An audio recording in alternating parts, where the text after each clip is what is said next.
नमस्कार, आदाब, बहुत-बहुत स्वागत आप सभी का। आप देख रहे हैं खास कार्यक्रम नज़र और नज़रिया। मैं हूँ आपके साथ बुशरा खानम फहाद। लोकसभा और राज्यसभा दोनों से ही मैराथन बहस के बाद, क्योंकि इससे बड़ा कोई और इश्यू था ही नहीं और देश में जो कुछ चल रहा है, महंगाई चरम पर है, बेरोजगारी है, तमाम मुद्दों का हल था वक्फ अमेंडमेंट बिल को आधी रात से भी ज़्यादा या मैं कहूँ बिल्कुल सुबह तक डिस्कशन करके पास कराना। पहले लोकसभा से उसको इसी तरह से 2 बजे तक मैराथन बहस के बाद उसे पास कराया गया और कल राज्यसभा में सुबह 4 बजे तक वोटिंग और इस सब के बाद उसको पास करा लिया गया। अब औपचारिकता भर बची है क्योंकि अब इसको भेजा जाएगा राष्ट्रपति द्रौपदी मुर्मू को और उसके बाद इस पर मोहर लग जाएगी, ये कानून बन जाएगा। लेकिन ये इतना आसान होता हुआ नजर नहीं आ रहा है जितना भारतीय जनता पार्टी सोच रही है, क्योंकि उसको लगता है कि उसने मनमाने ढंग से जिस तरह से असंवैधानिक ये कानून वो लेकर आई है, जो विपक्ष का कहना है कि अलोकतांत्रिक और असंवैधानिक है ये वक्फ अमेंडमेंट बिल, उसको वो पास कराकर मुसलमानों को एक तरह से उनकी चूड़ी टाइट करने का काम वो करेगी। भले ही वो पार्लियामेंट के अंदर मुसलमानों की हितैषी होने का वो एक तरह से दम भर रही है, लेकिन उसकी पोल हर गुजरते दिन के साथ खुलती हुई नजर आ रही है। लेकिन मैं ये बताऊं कि कैसे उसकी पोल खुल रही है, उससे पहले मैं आपको बताना चाहती हूँ कि नीतीश कुमार और उनकी पार्टी के सांसदों ने जैसे ही लोकसभा के अंदर और राज्यसभा के अंदर उन्होंने इस वक्फ अमेंडमेंट बिल के पक्ष में वोट किया है, पूरी तरीके से नीतीश कुमार घिर गए हैं। नीतीश कुमार की पार्टी में दो फाड़ हो गए हैं, उनकी पार्टी की रार जो है वो खुलकर सामने आ गई है। अब तक दो ऐसे नेता हैं, मुस्लिम नेता, जिन्होंने पूरी तरीके से किनारा कर लिया है पार्टी से और पार्टी के तमाम पदों से उन्होंने इस्तीफा दे दिया है और एक जो नेता है उन्होंने तो बाकायदा तौर पर सुप्रीम कोर्ट जाने का ऐलान कर दिया है वक्फ अमेंडमेंट बिल को लेकर। और इसके अलावा लगातार जो मुस्लिम नेता हैं जो जेडीयू में शामिल हैं, वो लगातार अपनी बातों को सामने रख रहे हैं और लग रहा है कि ये जो सिलसिला शुरू हुआ है, जो उनके नेता हैं जेडीयू के, उनके जेडीयू के छोड़ के जाने का वो थमने का नाम नहीं ले रहा है। इस सब के बीच पोस्टर वॉर भी शुरू हो गई है। पोस्टर्स जारी किए जा रहे हैं जहां नीतीश कुमार को गिरगिट बताया जा रहा है कि गिरगिट भी इतनी जल्दी रंग नहीं बदलता है जितनी जल्दी नीतीश कुमार रंग बदलते हैं। और इसको लेकर आरजेडी ने भी एक ट्वीट किया है। मैं चाहूंगी स्क्रीन पर वो ट्वीट दिखा दें।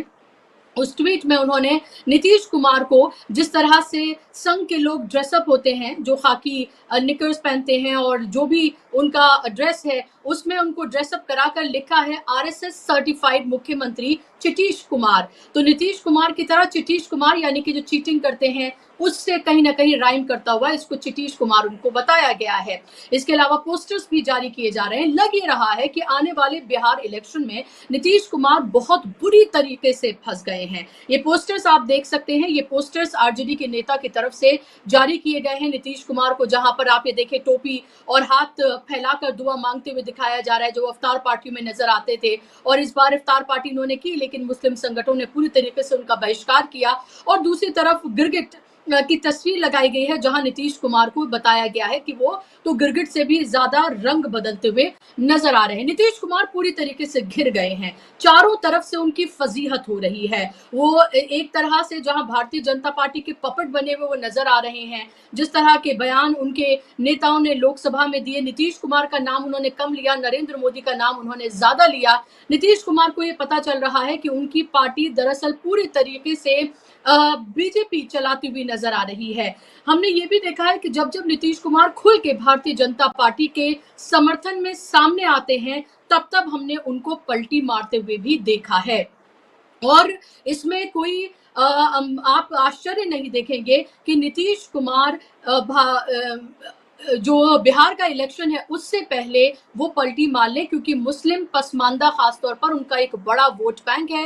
वो एक सेकुलर चेहरे के तौर पर माने जाते हैं बीजेपी के साथ होते हुए भी, लेकिन बार बार अब उनका जो असली चेहरा है वो सामने निकल कर आ रहा है और नीतीश कुमार पूरी तरीके से घिर गए हैं। नीतीश कुमार ही नहीं, टीडीपी की हम बात करें, चाहे हम चिराग पासवान की बात करें, आरएलडी की बात करें, वो तमाम पार्टियां जो अपने आप को सेकुलर पार्टीज बताती रही, जो मुसलमानों के साथ ठगी करती रही, उनके वोटों के साथ ठगी करते रही, उन सब के चेहरे से नकाब उठ गए हैं। वो सब के सब बेनकाब हो चले हैं। और अब सवाल ये उठ रहा है कि आप जिस तरह से वक्फ अमेंडमेंट बिल को पास करा लिया गया है, तो अब ये जो पूरी लड़ाई है वो सड़क और कोर्ट तक पहुंच गई है। जहां पहले डीएमके एमके स्टैलिन की तरफ से ये कहा गया था कि वो सुप्रीम कोर्ट जाएंगे, इसके अलावा जो मुस्लिम संगठन है उनकी तरफ से भी ये कहा गया है, और अब कांग्रेस ने पूरे तौर पर ये ऐलान कर दिया है और ये कह दिया है कि ये असंवैधानिक जो पूरा ये बिल है, वक्फ अमेंडमेंट बिल, जिसमें मुसलमानों की प्रॉपर्टीज को हड़प करना,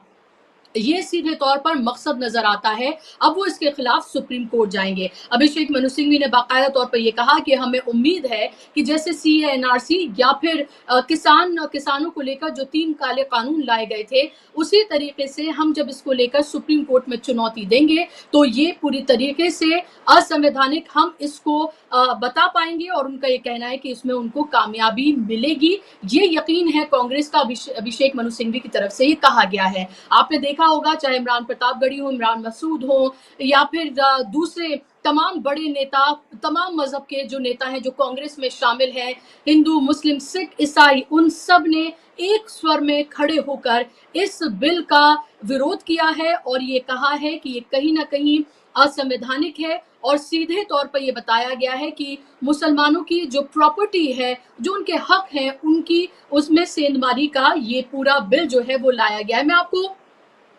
इसकी एक बात भी बताना चाहूंगी, अभी ये बिल ये कानून नहीं बना है, अभी इस पर द्रौपदी मुर्मू की मोहर लगनी बाकी है। लेकिन आप ये देखिए जो ढोंग किया जा रहा है कि पसमानदा मुसलमान, गरीब मुसलमान, महिलाएं जो हैं, ये उनके लिए दरअसल कानून लाए हैं हम, और इससे उन्हें बहुत फायदा होने जा रहा है।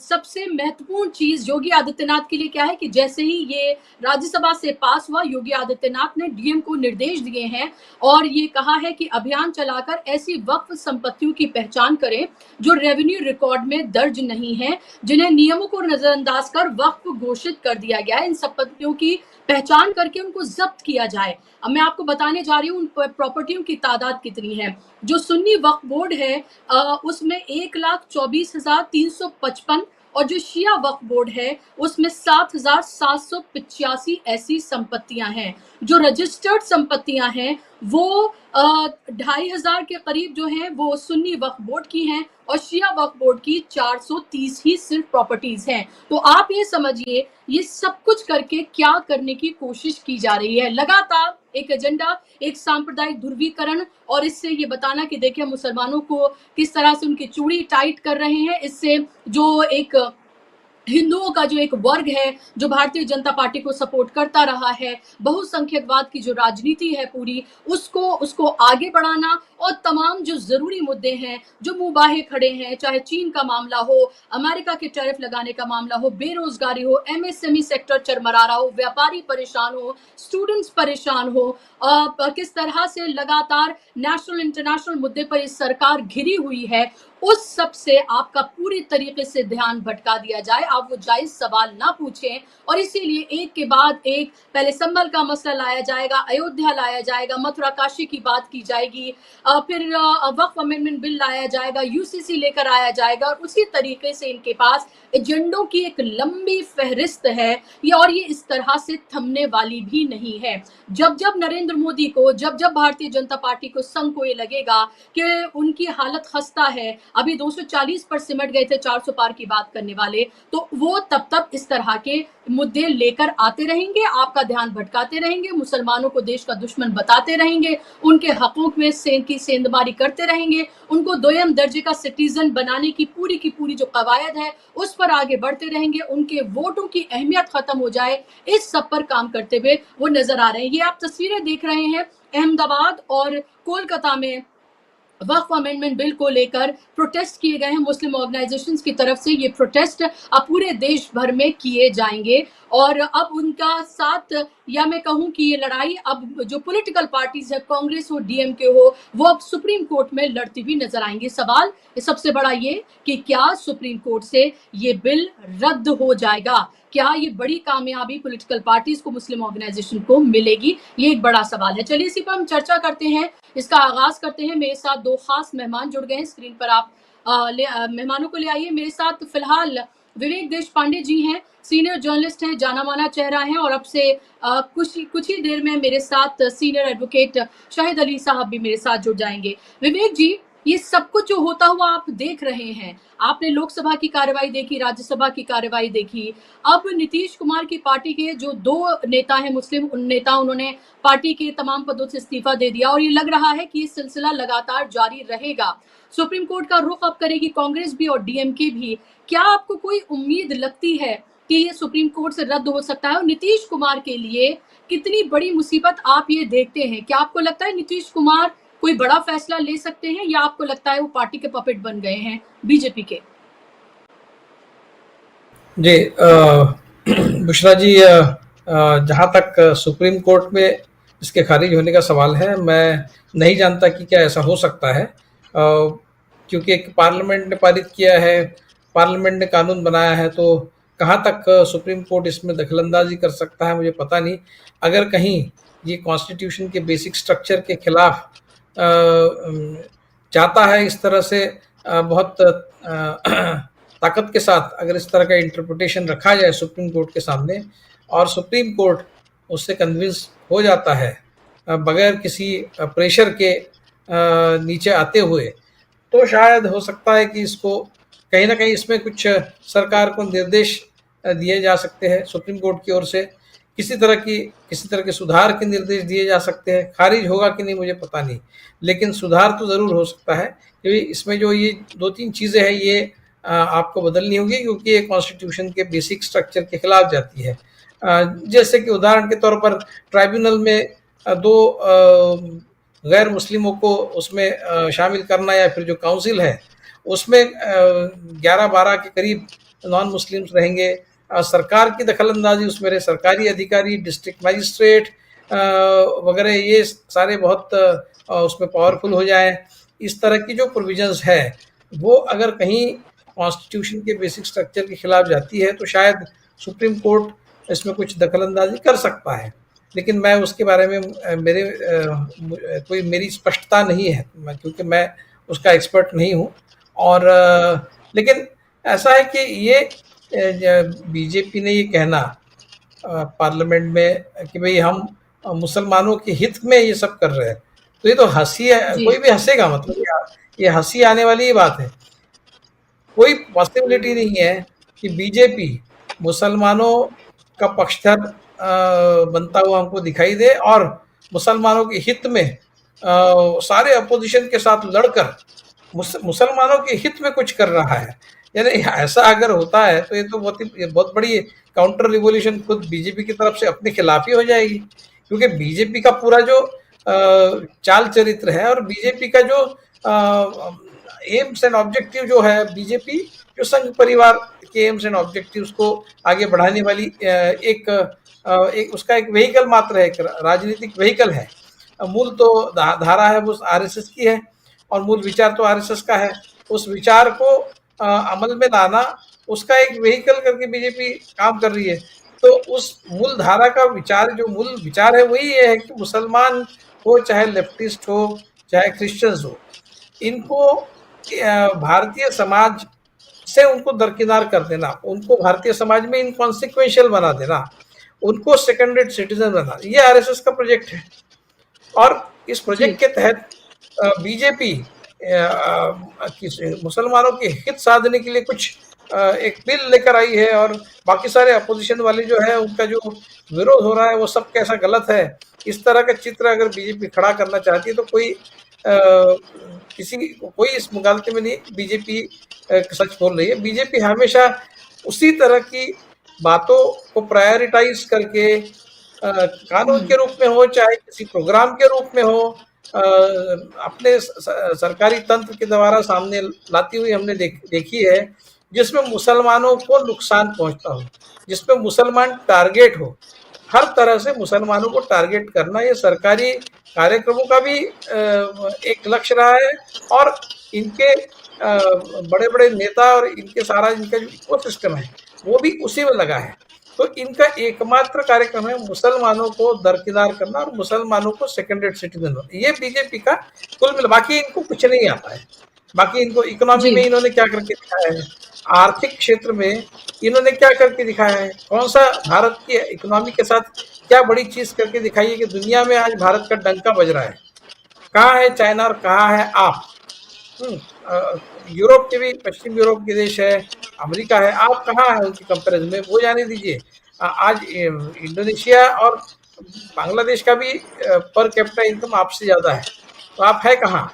तो पिछले 10 साल में आपने ऐसा क्या किया है कि आप कम से कम बांग्लादेश या फिर वियतनाम या फिर इंडोनेशिया इन जैसे देशों से ऊपर चले जाए? ऐसा कम से कम उतना तो करके दिखाइए। आपने किया डिमोनेटाइजेशन, आपने किया जो भी इकोनॉमी के प्रोग्राम आपने हाथ में लिए वो सारे फेल हुए। आपके जी दौर में कई क्रोनी कैपिटलिज्म का जो एक बोलबाला रहा, क्रोनी कैपिटलिज्म अपनी चरम सीमा पर पहुंच गया है, और कई लोग ऐसे हैं इंडस्ट्रियलिस्ट जो इस देश के नागरिकों के हजारों करोड़ रुपए लेके आपके एक तरह से आपके आशीर्वाद से इस देश को छोड़कर भागे हैं, और उनको वापस लाने की कोई तजवीज़ नहीं की जा रही है, उनको वापस लाने का कोई प्रयत्न नहीं किया जा रहा है, क्योंकि ऐसा लगता है कि आप उनके साथ मिले हुए हैं। क्या हुआ पिछले 10-11 विवेक सालों जी, में? मेरा मेरा सवाल, जी विवेक जी, जी, मैं आपको रोक रही हूँ। मेरा सवाल आपसे ये है, लोगों को अभी जानने में ये बहुत इंटरेस्ट है कि जो पार्टियां अपने आप को सेक्युलर कहती रही, चाहे टीडीपी हो, अभी आपने देखा था कि रमजान का जब महीना जी, चल रहा था, वो टोपी पहनकर गए थे और उन्होंने कहा था कि हम वक्फ की जो प्रॉपर्टीज हैं, इन सब का को हम किसी भी कीमत पर इसकी सुरक्षा हम करेंगे। आपने नीतीश कुमार को देखा, वो भी टोपी पहनकर पहुंचे।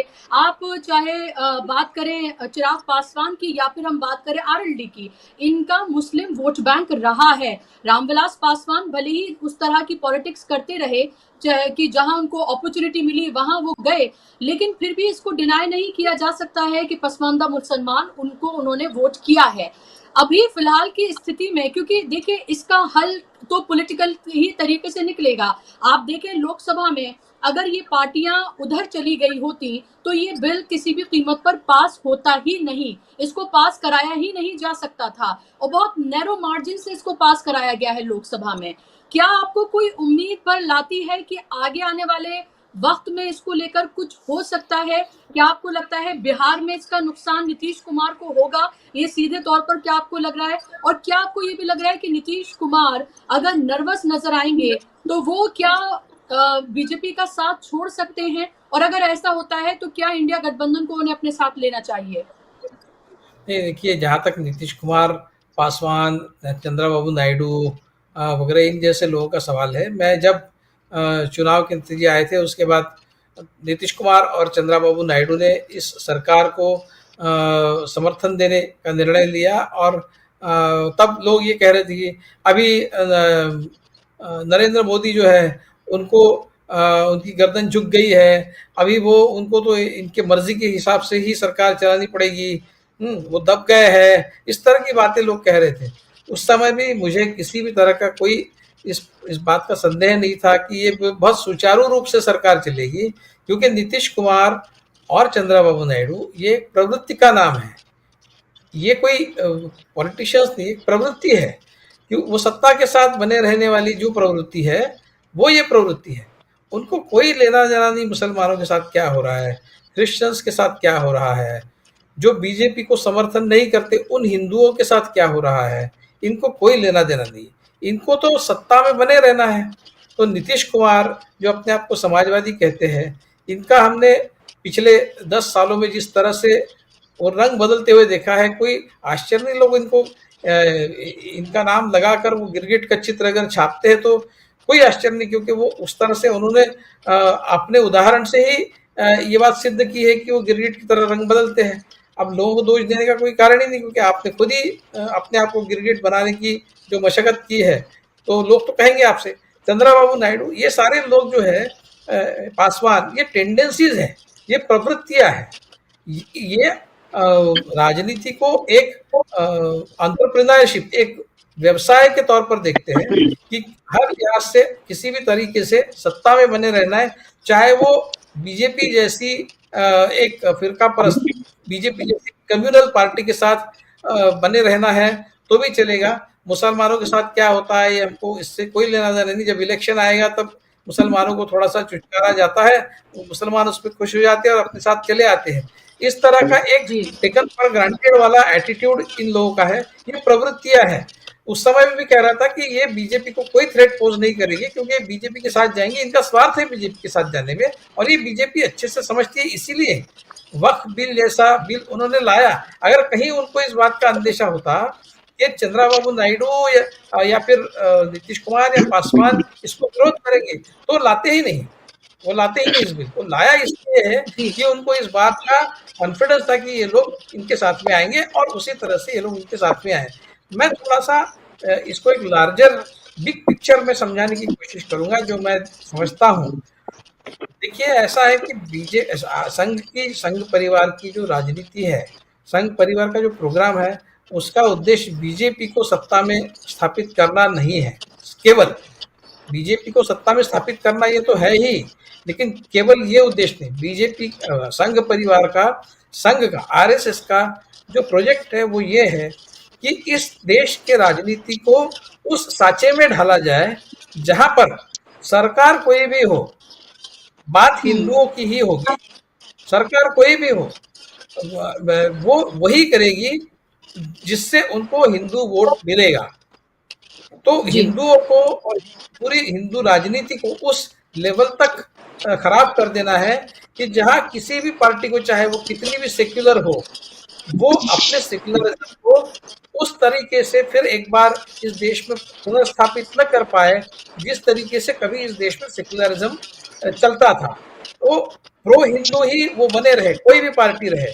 इसलिए उनका जो स्लोगन है, जो हिंदू हित की बात करेगा वही भारत पर राज करेगा। ये जो कई दशकों से हम उनके लोग इस तरह के नारे लगाते हुए सुन रहे हैं, तो जो हिंदू हित की बात करेगा मतलब केवल बीजेपी नहीं, तो सारे ऐसे लोगों को, सारे ऐसी पार्टियों को वो किसी न किसी तरह तरीके से हिंदुत्व के रंग में रंग देना चाहते हैं ताकि वो पार्टियां उनकी सत्ता भी आ जाए तो भी वो उस तरह से वापस इस देश को उस पटरी पर न ले जाए जहां पर सेक्युलरिज्म की पटरी पर न ले जाए जहां पर ये देश कभी था।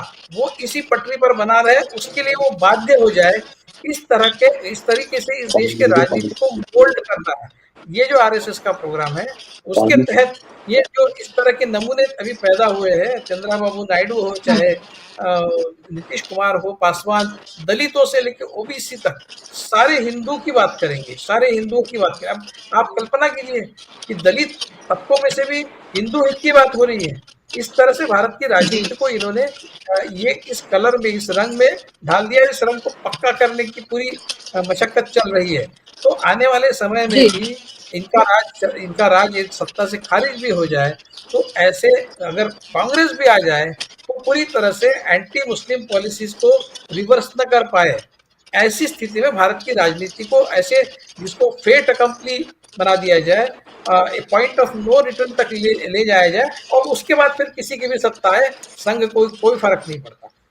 इस रास्ते पर जो राजनीति ले जा रहा है आरएसएस, उसके जो नमूने हैं, उसके जो व्हीकल्स है, ये चंद्रबाबू नायडू, नीतीश कुमार वगैरह जैसे लोग जो है उसके व्हीकल्स बने हैं और भी इस तरह के लोग भारतीय राजनीति में वो बनाएंगे और भारतीय राजनीति को उस स्थान तक पहुंचाएंगे जहां सिर्फ हिंदू हित की ही बात होगी, पार्टी सत्ता में कोई भी रहे। इस प्रोजेक्ट के तहत ये सब चल रहा है। महत्वपूर्ण बातें आपने कही है कि ये कोई आप बहुत इसको ये देखें कि ये हाल फिलहाल का कोई प्रोजेक्ट है और अभी बस कुछ चल रहा है, ये किस तरह से एक लार्जर प्रोजेक्ट का हिस्सा है उसकी बात यहाँ पर कही है। और इस बीच शाहिद अली साहब मेरे साथ जुड़ गए हैं, सुप्रीम कोर्ट के वकील हैं और बहुत बेबाकी से बात रखते हैं, वक्त पर खासतौर पर उनका काम है। शाहिद साहब, बहुत इस्तकबाल आपका कार्यक्रम में। मेरा पहला सवाल ये शाहिद साहब आपसे कि राज्यसभा और लोकसभा से इसको पास करा लिया गया है और अब इसमें कोई दो राय नहीं है कि द्रौपदी मुर्मू भी इस पर साइन कर देंगे और यह कानून बन जाएगा। अब डीएमके और कांग्रेस दोनों ही इसको सुप्रीम कोर्ट में चुनौती की बात कर रहे हैं कि इसमें सुप्रीम कोर्ट में चुनौती दी जाएगी, उन्हें उम्मीद है कि उन्हें कामयाबी मिलेगी। क्या आपको ये उम्मीद है, क्या आपको ये लगता है कि ये रद्द हो पाएगा सुप्रीम कोर्ट से? और दूसरा, वक्फ अमेंडमेंट बिल के पास हो जाने और कानून बनने के बाद किस तरह से अब परिस्थितियां वक्फ की प्रॉपर्टीज को लेकर बदलने जा रही हैं, ये दोनों सवाल आपसे, क्योंकि मैं अभी देख रही थी योगी आदित्यनाथ ने तो आनन फानन में जिला मजिस्ट्रेट जो है उनको कह भी दिया है, डीएम्स को बोल दिया है उन्होंने कि प्रॉपर्टीज आप जब्त करना शुरू करें जो रजिस्टर्ड नहीं है। तीसरी बात का सबसे पहले जवाब दे देता हूँ कि योगी आदित्यनाथ साहब आई थिंक कि वो अपने आप को संविधान से ऊपर मानते हैं।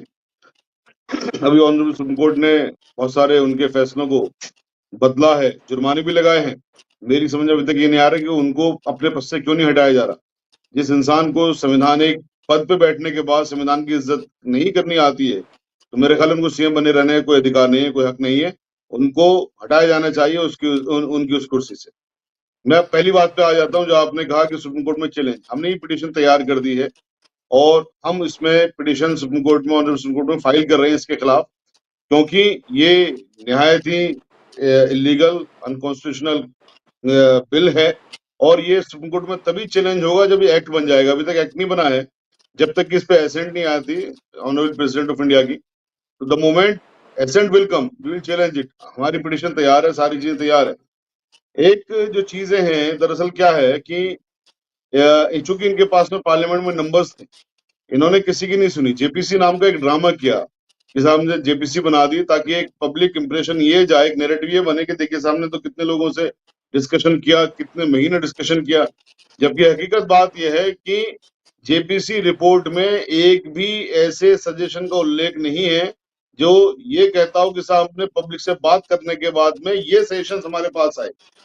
नाम उन्होंने लिखे हैं, नाम मेरा भी लिखा हुआ है उसमें, लेकिन मैंने क्या कहा वो रिपोर्ट पूरे देश से गायब है। या जिन भी लोगों के वहां पर गए, जेपीसी में गए या जेपीसी को अप्रोच किया, उन्होंने क्या कहा, क्या सेशंस थे, ये नहीं लिखा। जो कई करोड़ लोगों ने मेल दिए कि साहब हम इसको रिजेक्ट करते हैं, उसके बारे में नहीं लिखा। उसके बारे में कंप्लीटली साइलेंट है। उनके पास मेल भी आए इस तरह के। तो ये जो चीजें हैं, ये सारे का सारा नैरेटिव क्यों फैलाया गया। या एक देखिए, एक जो ताकतवर इंसान होता है, मैं इनकी माफिया तो इस वक्त वो नहीं कर सकता मुआवजा, क्योंकि ये लॉफुली इलेक्टेड है या हमारे देश का संविधान है उसके मुताबिक इलेक्टेड है। लेकिन जो हरकतें इनकी हैं अपनी ताकत के बल पर, वो किसी उस तरह से कम नहीं है जो माफिया लोग करते हैं अपनी ताकत के बल पर के साथ सबको हम दबा लेंगे।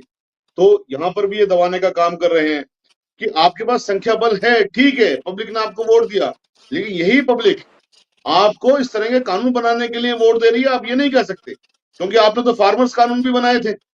अगर आपने पब्लिक के वोट के आधार पर आप ये कहते हो कि साहब हमें हक मिल गया पार्लियामेंट के अंदर कुछ भी कानून बनाने का, तो फिर पूरा देश आंदोलनरत क्यों था, पूरा देश आंदोलन क्यों कर रहा था। हकीकत बात यह है कि इन्होंने पहले किसानों की जमीन छीननी चाहिए, पूरे देश के किसानों की जमीन छीननी चाहिए। जब ये कामयाब नहीं हुए तो इन्होंने कहा चलो कम से कम मुसलमानों को तो छीन लेते। यहाँ तो कम से कम हिंदू मुस्लिम वाला इतना ज्यादा नैरेटिव फैलाया हुआ है कि यहाँ तो इनके फेवर में कोई आएगा नहीं।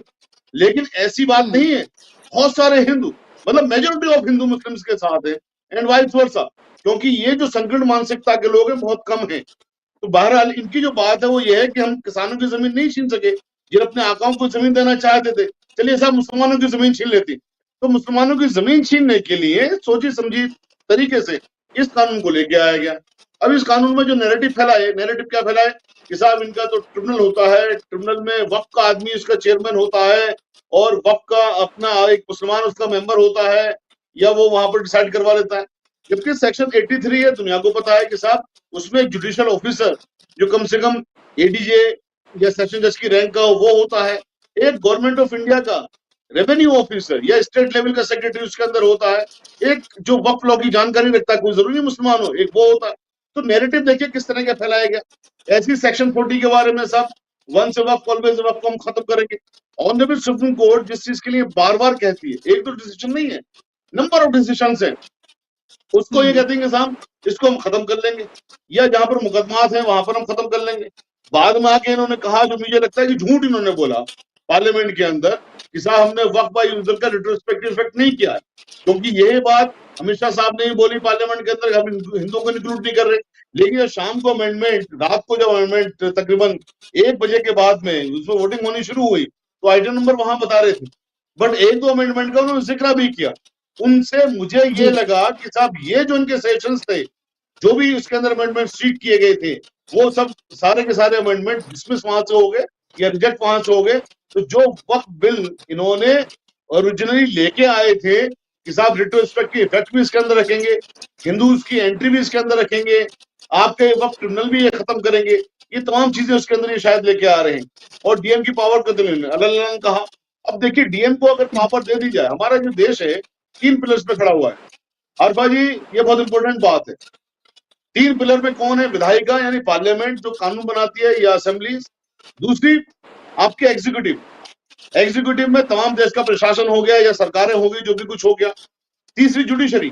अब आप ये क्या कर रहे हैं कि हम जुडिशरी यानी कि ट्रिब्यूनल की पावर खत्म कर लेंगे, क्योंकि जो सेक्शन 40 के अंदर बोर्ड का फैसला है that is subject to the outcome of the decision of the tribunal. Tribunal is the judicial body. So what they want, हम जुडिशरी की पावर खत्म करके एग्जीक्यूटिव को दे देंगे, यानी कि देश का जो एक अहम पिलर है उसको आप खत्म करना चाहते हो। तो कितनी खतरनाक ये साजिश है कि आपने जुडिशरी में पहले तो एनजेएसी लेके आए, अपने साथ जजों को बनाएंगे, जब वो स्टक डाउन कर दिया ऑनरेबल सुप्रीम कोर्ट ने तो अब वाया मीडिया निकाल रहे उसके अंदर घुसने का। यही तो ऑनरेबल सुप्रीम कोर्ट ने भी कहा बुलंदर वाले मामले में कि भाई एग्जीक्यूटिव का काम करिए, जुडिशरी का काम मत करिए। यहाँ पर जो ऐलान लेके आ रही है हम जुडिशरी खत्म कर रहे हैं साहब, हम तो वो लेके आएंगे, एग्जीक्यूटिव को लेके आएंगे, यानी आईएएस तो एग्जीक्यूटिव हो गया ना। आपने जुडिशरी की पावर खत्म करेगा, आईएएस डिसाइड करेगा। आप इतने देश के बुरे हालात आ गए तो बंद करिए ना फिर जुडिशरी जितनी भी ऑनरेबल कोर्ट्स हैं। आप कह दीजिए साहब हम अपने आप डिसाइड करेंगे। ये कौन सी देश में, कौन सी दिशा में देश को ले जाना चाहते हैं? शाहिद साहब इसमें 2-3 बातें और। इसमें जो कहा गया है कि देखिए ये जो अशरफ मुसलमान हैं, पसमानदा मुसलमानों को जो दबाते रहे, तो पसमानदा मुसलमानों के लिए है, ये महिलाओं के लिए है, ये गरीब मुसलमानों के लिए है। और ये भी इल्ज़ाम की सरकारी संपत्तियों को भी ये कह दिया जाता है ये वक्फ है और उस पर कब्जा कर लिया जाता है, ये भू माफियाओं का अड्डा बन चुका है, ये कहा जा रहा है। और इसके जरिए योगी आदित्यनाथ ने तो ये भी कहा था कि जहां कुंभ हुआ वहां पर भी इन्होंने ये कहा था कि ये जो है वो वक्फ की जमीन है। तो इस तरह की बातें जो कही जा रही हैं इसका जवाब देना भी तो बहुत जरूरी है। क्या आपको लग रहा है कि इन तमाम चीजों को स्टेट की पावर लेकर सेंट्रलाइज भी किया जा रहा है कि हर चीज स्टेट ना करके अब सेंटर करेगा और वो सब भी करने की इससे कोशिश की जा रही है? मैं आरपा जी थोड़ा सा आपको बैकग्राउंड में ले जाता हूँ। जब ये टाडा लेके आ रहे थे तो आपको याद होगा पार्लियामेंट में एक ब्लास्ट हुआ है, पार्लियामेंट में टेररिस्ट अटैक हुआ, लाल किले में टेररिस्ट अटैक हुए, लाजपत नगर में टेररिस्ट अटैक हुए। जब ये पूरे हिंदुस्तान ने चीखना शुरू करा साहब terrorist should be dealt with strictly, क्योंकि उस पर कोई ओपिनियन नहीं बन रही थी, इतने सारे अटैक हुए तो टाडा पोटा सारी चीजें आ गई। ये गवर्नमेंट की कार्यकलाप ये होता है कि देश को आजाद हुए तकरीबन 77 साल हो गए, अब से पहले तो कभी वक्फ बोर्ड ने किसी को नोटिस नहीं कर दिया, गांव को या मंदिर को। ये जब आप वक्फ बिल लेके आ रहे हो उससे सून बिफोर ये सारी चीजें क्यों हो रही हैं? तो ये बेसिकली क्या है, वक्फ के खिलाफ एक नैरेटिव फैलाया गया। देखिए साहब ये किसी को भी अपना कह देते हैं, जबकि हकीकत बात यह है कि वक्फ की इतनी खुर्द-बुर्द हुई है। मैं आरपा जी मैंने खुद जो मुकदमे लड़े हैं, मैंने दिल्ली में पीआईएल करी है, उसके रिकॉर्ड्स मेरे पास है, जिम्मेदारी के साथ कह रहा हूँ। दिल्ली में भारत की सरकार ने 300 वक्फ प्रॉपर्टियां एक्वायर कर ली, दफा 51 वक्फ एक्ट 1995 को वायलेट करके। वो क्या कहता है, वक्फ बोर्ड के चेयरमैन की परमिशन होगी, बिना परमिशन लिए हुए। वक्फ एक्ट क्या कहता है कि साहब उसके बदले में वक्फ बोर्ड को जमीन या पैसा देंगे, बिना कुछ दिए हुए। 300 प्रॉपर्टियां, उन 300 प्रॉपर्टियों को अकेले अगर हम मार्केट वैल्यू में तब्दील करें तो कई लाख करोड़ रुपए की वो प्रॉपर्टियां हो जाती है। उनकी एनुअल इनकम की बात मैं अगर कर लूं खाली तो इस तरह की चीजें हमारे साथ में हैं कि हमारा वक्फ प्रॉपर्टी को खर्च किया गया। वक्फ बोर्ड कल भी गुलाम था, आज भी गुलाम है। मैं नहीं कह रहा कल आजाद था वक्फ बोर्ड कल भी गुलाम था। अब मैं आपकी जो तीसरी चीज है उस पर आ जाता हूँ, जो आपने कहा अशरफी मुसलमान महिलाओं के लिए। हमारे जो वक्फ बोर्ड का कॉन्स्टिट्यूशन है अब तक जो था या है, मैं उसको बहुत अच्छा कॉन्स्टिट्यूशन नहीं मानता, क्योंकि वक्फ बोर्ड का इंतजामात या वक्फ बोर्ड का इलेक्शन मुसलमानों के हाथ में होना चाहिए, जैसे गुरुद्वारा प्रबंधक कमेटी की तरफ से होता है। लेकिन फिर भी मैं अगर मौजूदा एक्ट की बात करूं तो उसमें क्या है कि साहब 1, 2 या 1 मुतवल्ली होंगे, 1 सोशल वर्कर होगा, 1 आपके एडवोकेट्स में से होगा, 1 एमएलए होगा, 1 एमपी होगा, 1 उलेमा होगा। इसमें कोई ऐसा नहीं है कि साहब औरतें नहीं होंगी, कुछ कुछ वक्फ बोर्ड की चेयरमैन भी औरतें रही, दिल्ली की वक्फ बोर्ड की चेयरमैन औरत रही, राणा परवीन सिद्दीकी साहिबा मेंबर भी रही, कई जगह 2-2, 3-3 मेंबर रही औरतें, कई ये अशरफी मुसलमान, हालांकि इसका कॉन्सेप्ट इस्लाम के अंदर नहीं है, लेकिन इनकी बात को अगर मान लिया जाए तो बहुत सारे पिछड़े, बहुत सारी जगह पर वक्फ बोर्ड के मेंबर भी रहे, चेयरमैन भी रहे। तो ये जो चीजें हैं कि आप कितने भी हो सकते हो, वो ज्यादा अच्छी है, या उनको लिमिट कर देना कि साहब आप 1 महिला होगी या 2 महिला होंगी, उनको लिमिट कर देना। भाई कल को महिलाएं जब ज्यादा आएंगी तो ज्यादा उनको रिप्रेजेंटेशन मिलना चाहिए। तो ये जो चीजें हैं, ये जो नैरेटिव फैलाए, इससे मैं, इसलिए तो चैलेंज के साथ मैंने कहा, मैंने कई टेलीविजन चैनल में बैठ के कहा, मैंने जेपीसी को भी कहा, मन की आप एक फायदा हिंदुस्तान के मुसलमानों को इसका गुना दीजिए, एक फायदा बता दीजिए। नहीं बता पाएंगे, क्या कहेंगे, नहीं साहब कोर्ट्स नहीं है, नहीं साहब हम औरतों को देंगे, नहीं साहब हम उसको अशरफी मुसलमान या दूसरा कौन सा मुसलमान लेते पासबंदा उनको देंगे। क्या नॉनसेंस की बातें कर रहे हो आप? यानी आप ये चाहते हो बेसिकली कि हम किसी तरह से मुसलमान में एक वार कर दें, जो पॉसिबल है नहीं।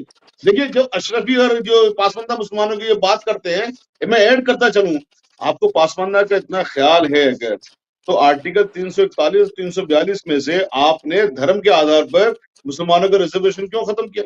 उन मुसलमानों का जो धोबी है, कुम्हार है, बढ़ई है, ईसाई है, कोंजड़े हैं, तेली हैं, इस तरह के जितने भी हैं, उनका आपने रिजर्वेशन खत्म किया। आपने इन मुसलमानों को धर्म के आधार पर धरातल के नीचे पहुंचा दिया। आप बात करते हो हम अशरफी, हम ये पासबंदा मुसलमानों को ऊपर लेके आएंगे, आपने तो खत्म कर दिया ना, आप कहां से ऊपर लेके आएंगे उनको? आप एक खाली वक्फ बोर्ड के जरिए, वक्फ बोर्ड की बॉडी में, यानी जो आप लूटेंगे, सरकार जो लूटेगी, आज तक भी लूटती आई सरकार भी, और दूसरे मुसलमान भी, और हमारे हिंदू भाई भी, सबने लूटा वक्फ को। क्योंकि वक्फ को बेवा, मैं ऐसे मिसाल नहीं देना चाहिए है, वक्फ उसकी तरह है कि उसको जो मन में आता है उसको लूट के चले, कोई उसको वही नहीं है, पैरोकार ही नहीं है, कोई नहीं। जब क्यों है ऐसा? क्योंकि वक्फ से मुसलमानों को दूर रखा गया साजिश के तहत। ये अकाउंटेबिलिटी नहीं आई, ट्रांसपेरेंसी नहीं आई, तो मुसलमान ने कनेक्ट नहीं कर पाया वक्फ से कि वक्फ से हमें कितना फायदा है। और वक्फ से अगर मुसलमान कनेक्ट कर जाए तो आरफा जी, कम से कम हर मुसलमान 40 से 45 लाख रुपए का मालिक है। इतने पैसे उसकी आमदनी हो सकती है, इतना बड़ा सरमाया, लेकिन उसको कनेक्ट नहीं होने दिया मुसलमानों से वक्फ को। हमारे कुछ चंद मुझे ऐसे अल्फाज नहीं लेने चाहिए, मजबूरी में आके मैं कहता हूँ, चंद उलेमाओं ने, चंद उन नेताओं ने जिन्होंने पूरी की पूरे मुसलमानों की पॉलिटिक्स को कैप्चर करके रखा, और उस वक्त की कांग्रेस को यह बता के रखा कि हम ही मुसलमान है साहब, जो हम कहेंगे वो मुसलमानों की आवाज है, मुसलमानों को भी ले। तो इतना जुल्म मुसलमानों को ऊपर हुआ। आज ये जो मोदी जी कहते हैं साहब मुसलमानों को जुल्म खत्म करना चाहता हूँ, तो करिए ना खत्म, लाइए गुरुद्वारा प्रबंधक कमेटी की तरफ जो बनाइए एक्ट को, अभी एक्ट बना नहीं है, और योगी जी कह रहे हैं हम साहब ये छीन लेंगे, वो छीन लेंगे। जी शाहिद साहब, एक सवाल मेरा आपसे, फिर विवेक जी आपके पास में आ रही हूँ, कि वो कौन से आपको 5 चीजें हैं जो आपको ये लग रही है सबसे ज्यादा ऑब्जेक्शनेबल है कि किसी कीमत पर भी इसको बर्दाश्त नहीं किया जाएगा? मैं आपके सामने कुछ एग्जाम्पल यहाँ रखूं। मैं खुद क्योंकि उत्तर प्रदेश से आती हूँ, वहां पर मैंने देखा है बहुत सारे ऐसे गरीब लोग हैं जो वक्फ की मस्जिद को जमीन दी गई, वहां पर उसके बाहर जो है मार्केट बनाई गई, उनको बहुत कम दामों में वो दुकानें दी गई और वो वहां पर अपना कारोबार कर रहे हैं, गरीब मुसलमान। मैंने देखा बहुत सारी ऐसी बेवा औरतें हैं या बहुत सारे ऐसे गरीब परिवार हैं जो मकान होते हैं जो वक्फ के होते हैं, वहां बहुत कम किराए पर वो रह रही होती हैं।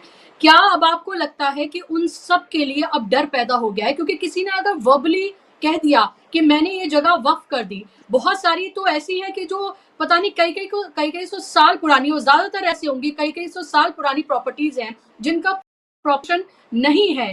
क्या अब वो तमाम प्रॉपर्टीज पर खतरा मंडरा है? क्या सरकार उन सब पर कब्जा करेगी? क्या सरकार उन सब पर कब्जा करके अपने अरबपति, करोड़पति, जो उद्योगपति हैं उनको दे देगी? नियत बिल्कुल साफ है सरकार, और मैं मोदी जी की सरकार की इस मामले में तारीफ करता हूं, वो डंके की चोट पे करते हैं, कांग्रेस की तरह नहीं है छुप छुप के वार करते हैं। कम वार नहीं किया कांग्रेस ने भी, 300 प्रॉपर्टियां दिल्ली में अकेले एक्वायर करके बैठ गए, पता आपने लगने दिया, क्योंकि चेयरमैन भी मुसलमान होते हुए, मेंबर भी मुसलमान होते हुए, किसी ने ऑब्जेक्शन भी नहीं किया दफा इक्यावन को वायलेट करके। ये कम से कम आपको बता के तो कर रहे हैं, आपको अवेयर तो कर रहे हैं, आप कम से कम उनके खिलाफ लड़ने के लिए तैयार तो हो सकते हो। तो ये जो चीजें हैं, मैं कह रहा हूं, आज तक भी वही होता आया है। अब ये उसको कानूनी तौर से करना चाह रहे हैं। कांग्रेस वालों ने क्या किया कि कानून का उल्लंघन करके किया, पार्लियामेंट से तो कानून बनाया उन्होंने ये दिखाने के लिए, देखिए साहब तहफुज करते हैं। एएसआई के लिए कानून बनाया कि साहब एएसआई में जो प्रॉपर्टियां हैं उनका हम करेक्टर चेंज नहीं करेंगे, दफा 16 क्लॉज में लगा दिया उन्होंने। लेकिन दिल्ली में 54 मस्जिद में नमाज नहीं होने देते, तो इन्होंने जो कतनी और करनी में फर्क किया, ये कहते हैं हम डंके की चोट हम करने नहीं देंगे साहब, हम तो आपको, हमने तो कानून ही बना दिया ये। तो ये एक फर्क है, और मैं उनसे ज्यादा इनको इसलिए तरजीह दे रहा हूं कि ये सामने डंके की चोट पे कह रहे हैं। अपने आप को तैयार करिए लड़ने के लिए, पॉलिटिकली लड़ने के लिए, फाइनेंशियली लड़ने के लिए, सोशली लड़ने के लिए, इकोनॉमिकली लड़ने के लिए, हर तरह से लड़ने के लिए, लीगली लड़ने के लिए। और इस लड़ाई को इंशाल्लाह हर तरीके से लड़ेंगे इनके खिलाफ। ये जो आपके जो शकूक है ये बिल्कुल सही है। मैंने क्या कहा, पहले भी ये होता रहा है, अब भी ये होगा। फर्क इतना है कि वो चोरी से करते हैं या डंके की चोट से करेंगे, इससे और कोई फर्क नहीं है। जी, आपको ये उम्मीद है कि सीएनआरसी की तरह इस तरह के प्रोटेस्ट भी कोई देखने के लिए मिलेंगे? क्योंकि तब हमने देखा था वो एक ऑर्गेनिक प्रोटेस्ट था शाहिद साहब। ये नहीं प्रोटेस्ट ऐसा बिल्कुल नहीं लग रहा है कि मिलेंगी, मुस्लिम उलेमाओं का और ऑर्गेनाइजेशन का ज्यादा है। बिल्कुल नहीं मिलेंगी, क्योंकि आम मुसलमानों ने कभी भी आम मुसलमानों को कनेक्ट ही नहीं होने दिया वक्त पे। आम मुसलमानों को कभी उन्होंने फायदा नहीं हुआ तो कनेक्ट ही नहीं होता। वो कहता मेरे फिर पे क्या फर्क पड़ रहा है। उन्हें पता ही नहीं है बेचारों को कि भाई तुम्हारा इतना बड़ा नुकसान हो गया, तुम्हारे बाप दादा ने तुम्हारे लिए छोड़ी है। आज नहीं कल हम वक्फ बोर्ड को आजाद करवा लेते, तुम 40 से 50 लाख रुपए के मालिक हो। आज नहीं कल तुम्हें प्रॉपर्टी मिल जाती। 1 इंच भी अगर कोई कब्जा कर लेता, कोर्ट के मुकदमे करता है, वो तमाम तरह के वो करता है। लेकिन ये कनेक्ट ही नहीं होने दिया इन्होंने। तो मुझे नहीं लगता कि सड़कों पर आंदोलन कोई होगा, लेकिन हाँ जो लीगल होगा यहाँ पर इंशाल्लाह वो होगा कि इतिहास लिखा जाएगा कि लीगल जो हम लोग कार्रवाई करेंगे, जो भी कानून हमें देता है परमिशन, वो एक ऐतिहासिक कार्रवाइयां होंगी इंशाल्लाह। जी, अगर आप रुक सकते हैं शाहिद साहब, रुकिएगा। अगर आपको वहां जाना है तो आप जा सकते हैं। प्लीज मैं चाहूंगी कि आप रुकें अगर आपके लिए मुमकिन है तो। विवेक जी, कि हमने देखा सीएनआरसी के दौरान शाहीन बाग जैसे प्रोटेस्ट हुए, हमने जगह जगह पर देखा कि शायद इतिहास में आज़ाद हिंदुस्तान के इस तरह के पहले हमने प्रोटेस्ट देखे होंगे जहां मुस्लिम औरतों ने लीड किया और उसके बाद एक तरह की कामयाबी मिली, वो ठंडे बस्ते में चला गया। किसान आंदोलन हमने देखा, 750 किसानों की शहादत हुई, लेकिन उन कानूनों को वापस लेना पड़ा। क्या मुसलमानों को अगर इस तरह के कोई प्रोटेस्ट होते हैं, पॉलिटिकल पार्टीज अगर उनका साथ देती हैं, जो फिलहाल लीगल बैटल लड़ने की बात कर रही हैं, क्या आप इसमें कुछ बदलता हुआ देख रहे हैं? क्योंकि क्या आपको ये भी लगता है कि अब तक बात जान की थी, अब तक बात पहचान की थी और अब बात उनके माल पर भी आ गई है मुसलमानों के? मिश्रा जी, जैसे शाहिद साहब ने कहा कि कई दशकों तक ये जो वक्फ की प्रॉपर्टीज है उसके साथ में आम मुसलमान को कनेक्ट ही नहीं होने दिया, और उसमें वो कांग्रेस के रूल के दरमियान भी ये सब हुआ, और वहाँ पर भी बहुत सारी प्रॉपर्टीज सरकार ने हथिया ली थी, ये उन्होंने बताया। अगर किसी आम मुसलमान का इसके साथ में जुड़ाव बनने ही नहीं दिया है तो आम मुसलमान इसके खिलाफ उठकर खड़ा होगा। जिस तरह से एनआरसी वो जो सिटीजनशिप एक्ट है उसके खिलाफ खड़ा हुआ, उस तरह से खड़ा कैसे होगा अगर उसका कोई इमोशनल कनेक्टिव वक्त के साथ नहीं है, वो बनने ही नहीं दिया गया। और कुछ एक खास लोग इस पर बैठे रहे और सरकार के साथ में वो मिलकर इसका फायदा उठाते रहे। मुसलमानों के कम्युनिटी के अंदर से जो कुछ लोग इसके अधिकारी बन के बैठे थे और सरकार के साथ में हाथ मिलाकर अगर वो इस सारी प्रॉपर्टीज का मैनेजमेंट कर रहे थे बिना एक ऑर्डिनरी मुसलमान को उसके साथ जोड़े हुए, अगर ये सब चल रहा था तो आम मुसलमान इसके खिलाफ उठकर खड़ा होगा। ये इसकी अपेक्षा करना, मतलब मुझे पता नहीं ये इंटरनल मुस्लिम समुदाय में किस तरह का इसके बारे में चर्चा है और किस तरह का एक रोष है, ये मुझे पता नहीं, शाहिद साहब ज़्यादा अच्छे से बता पाएंगे। लेकिन अगर आम मुसलमान का उसके साथ जुड़ाव ही नहीं है तो क्या उठकर खड़ा होगा, ये एक सवाल मेरे मन में एक गैर मुसलमान के तौर पर मैं ये सवाल उठा सकता हूँ। लेकिन शाहिद साहब इस पर और प्रकाश डालेंगे।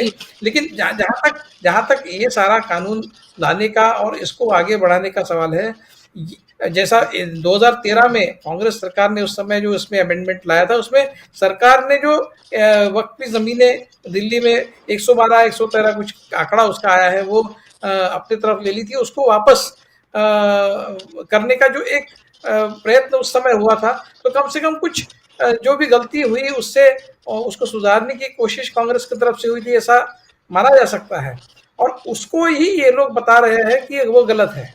उसी को आधार बनाकर ये इस बिल को और इस एक्ट को इन्होंने आगे बढ़ाया है कि किस तरह से सरकारी प्रॉपर्टीज को मुसलमानों के हाथ में देने की मशक्कत की जा रही है, इस तरह से इसको रंग दिया गया है। जबकि फैक्ट ऑफ द मैटर ये था कि वो सरकार ने हथियाई थी प्रॉपर्टीज और सरकार वक्त को वापस कर रही थी, इस तरह से वो पूरा प्रोसेस चल रहा था। लेकिन उसको इस तरह का कलर देके उसको एक एंटी मुस्लिम सेंटिमेंट खड़ा करके पूरे देश में, मुझे पता है इनके आरएसएस के सर्कल्स में जिस तरह से वक्त को लेके बातें हुई वो यही थी कि इतनी सारी प्रॉपर्टीज इनके पास में है, ये पूरा देश हथिया लेंगे, इतना ये क्लेम करेंगे, ये भी हमारा है, वो भी हमारा है।